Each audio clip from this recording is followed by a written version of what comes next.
نبی پاک علیہ الصلوۃ والسلام نے فرمایا، اور جس ترتیب سے فرمایا پھر وہی ترتیب یہاں بھی فرمائی، فرمایا اللہ تعالیٰ ابو بکر پر رحم فرمائے، اس نے اپنی بیٹی کا نکاح میرے ساتھ کر دیا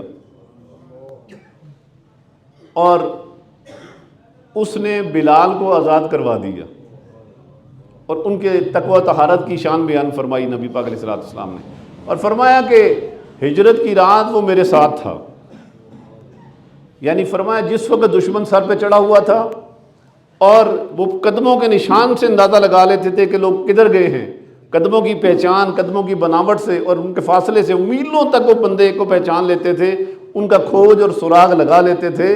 فرمایا کہ ابو بکر تو وہ ہے کہ جس نے ہجرت کی رات مجھے میرے قدموں کے کو زمین پر نہیں لگنے دیا، بلکہ مجھے کندھوں پر بٹھا کر غار ثور تک لے گیا تھا۔ اور فرمایا کہ عمر وہ ہے جس کی زبان پر حق بولتا ہے، اور فرمایا عثمان وہ ہے کہ جس سے فرشتے بھی حیا کرتے ہیں، اور علی رضی اللہ تعالیٰ عنہ اجمعین، فرمایا علی وہ ہے کہ علی جس طرف ہے حق اس طرف ہے۔ یہ بھی وہی ترتیب ہے جو پہلی ترتیب ہے کہ پہلے نمبر پر ابو بکر، دوسرے پر فاروق اعظم، تیسرے پر سید عثمان غنی، چوتھے پر سیدنا علی المرتضیٰ رضی اللہ تعالیٰ وجہہ الکریم۔ برادران اسلام، یہ ترتیب وہ ترتیب ہے جو اللہ اور اس کے رسول نے پسند فرمائی ہے۔ ایک مقام پر فرمایا نبی پاک علیہ الصلوۃ والسلام نے، ان اللہ اختارنی واختار علی اصحابا واختار علی منہم اصحارا و انصارا، او کما قال النبی صلی اللہ علیہ وسلم۔ فرمایا کہ بے شک اللہ تعالیٰ نے مجھے چنا ہے اور میرے لیے میرے صحابہ کو بھی چنا ہے۔ کس نے چنا ہے؟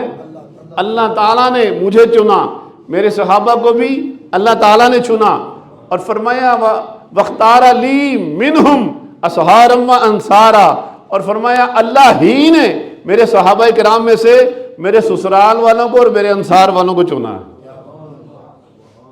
یعنی رسول اللہ صلی اللہ علیہ وسلم کے سسرال والوں کو بھی اللہ نے ہی چنا ہے۔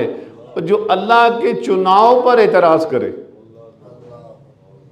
وہ بھی کوئی بندہ ہے، اس کا بھی کوئی ایمان ہے۔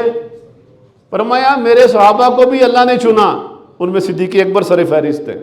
فرمایا میرے سسرال والوں کو بھی اللہ نے چنا، ان میں بھی صدیق اکبر فاروق اعظم رضی اللہ تعالیٰ عنہما دونوں ہیں۔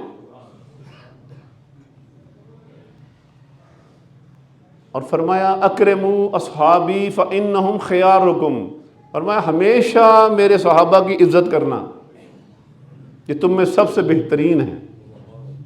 ہمیشہ میرے صحابہ کی تکریم کرنا، یہ تم میں بہترین ہے۔ اور فرمایا نبی پاک علیہ الصلوۃ والسلام نے، من احب اللہ احب القرآن ومن احب القرآن احبنی ومن احبنی احب اصحابی، او کما قال النبی صلی اللہ علیہ وسلم۔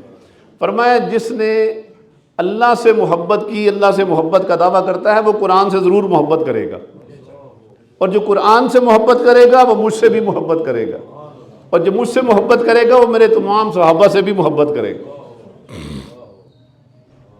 اس لیے فرمایا میرے تمام صحابہ کی عزت کرو، کسی کے بارے میں کوئی ہلکا جملہ نہ بولو۔